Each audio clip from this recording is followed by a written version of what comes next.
Today on the newscast, it's the red line region that Israel will not allow Iran and Hezbollah to cross. We take you there next.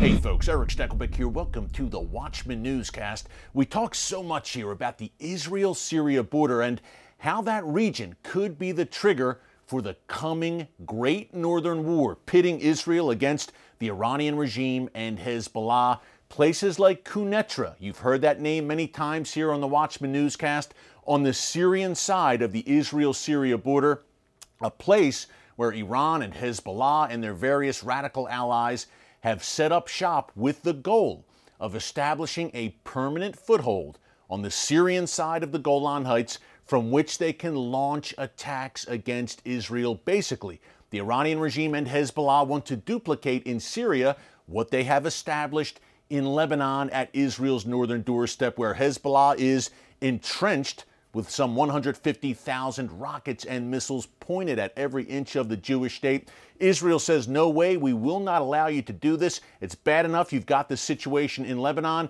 Israel says we can't have that in Syria. It is a red line, Iran and Hezbollah, that we will not allow you to cross, and that's why Israel has conducted hundreds, close to thousands, I'm sure at this point, of airstrikes against Iranian and Hezbollah targets in Syria, and many of them near the Israel-Syria border. Many times when we talk about the Golan Heights and why it's so strategic, viewers say, hey, show us some maps.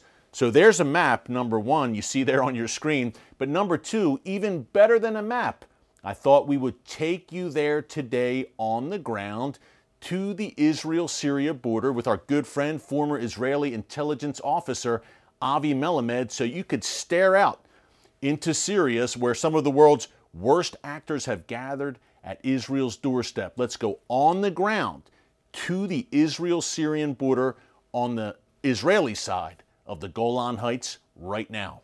Take a look.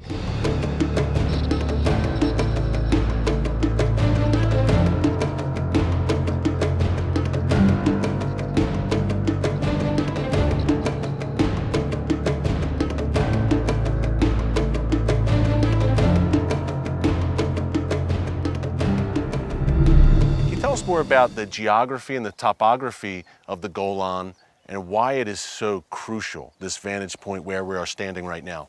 Well, the Golan Heights is a volcanic plateau, something like 45 miles long, starting in the south and going all the way up to the north.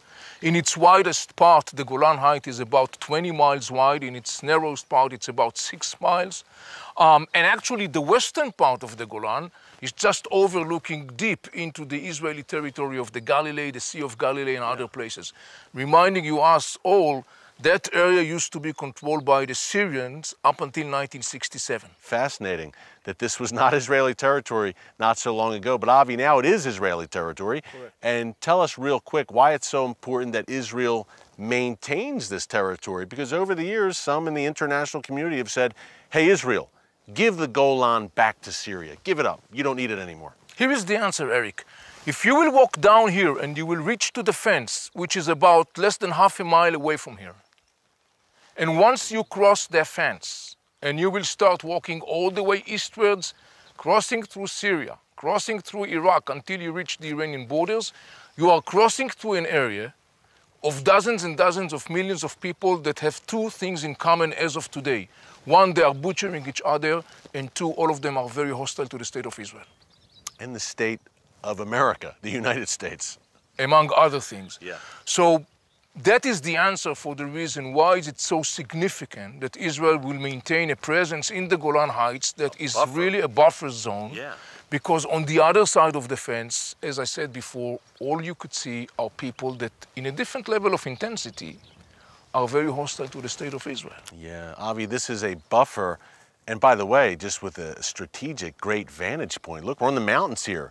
And whoever controls this area can see down at their enemy. So if the Syrians or Iran or Islamist rebels control the Golan, they're looking down at Israel. It's easy pickings, easy target. Israel controls this territory. They can monitor and keep an eye on all the bad actors who are operating here right now. Correct, Eric. If you actually look all the way up to the Hermon Mountain, on one of the peaks, which is, by the way, the highest peak is in Syria, but on the Israeli peak, you may be able to locate these facilities. This is an Israeli intelligence base, and that base is deeply looking into Damascus. Wow. What's Iran's goal here in Syria, and why are they at Israel's doorstep right now, just a few miles away? Hey, Avi, we could walk and be in these villages controlled by Iran and Assad in 25 minutes from where we're standing right now, and this is Israeli territory. Right now, as we are looking at both Iraq and Syria, we could see there are Iranian-backed Shiite militias, both Iraqis as well as the Hezbollah, Afghans and others, who operate in this land corridor stretching all the way from Iran all the way to the Mediterranean. Wow. The Iranian regime, as far as it's concerned, this is the ultimate dream of the Iranian regime, to create a land corridor, a presence on the ground through the use of proxies. The situation in Iraq and the war in Syria basically gave the Iranian regime a golden opportunity to do that, and they have been unfortunately quite successfully doing that. They have the base in southern Lebanon with Hezbollah on Israel's border. Correct. Now they want to establish another front against Israel right where we're standing on the Golan. How does Israel counteract that?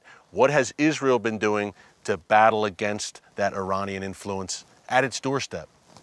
Israel sent very clear signals to the Iranian regime and the Hezbollah as well, both diplomatically and non-diplomatically, basically saying very clearly the Golan Heights is off the limit.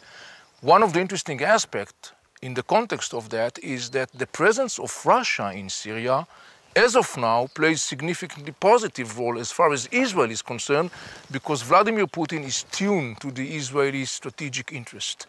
Israel will not stand and will not tolerate the creation of yet another front in the Golan Heights, either by directly or indirectly forces that are subdued to the Iranian control. I want to talk about that more in our next segment, Avi. As you said, the Golan is a red line for Israel. Correct. No, we will not allow Iran to establish another terror satellite in the Golan. Great analysis and insights, as always, from our good friend Avi Melamed, former Israeli intelligence officer. Folks, check him out at avimelamed.com. And if you like that clip, you can see more like it on the Watchman TV show on TBN every Thursday night, 10:30 p.m. Eastern Time, and Fridays at 6:30 p.m. Eastern Time.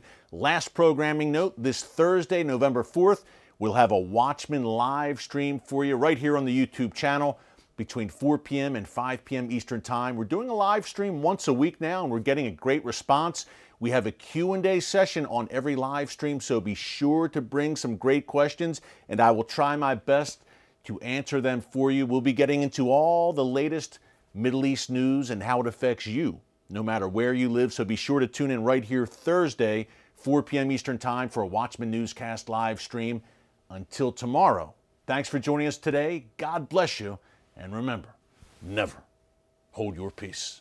Hey everyone, thanks for checking out the Watchman Newscast. If you enjoyed this episode and want to see more, make sure you go ahead and hit the like button, click subscribe, and tap the bell icon to turn on notifications for new Watchman Newscast episodes every weekday.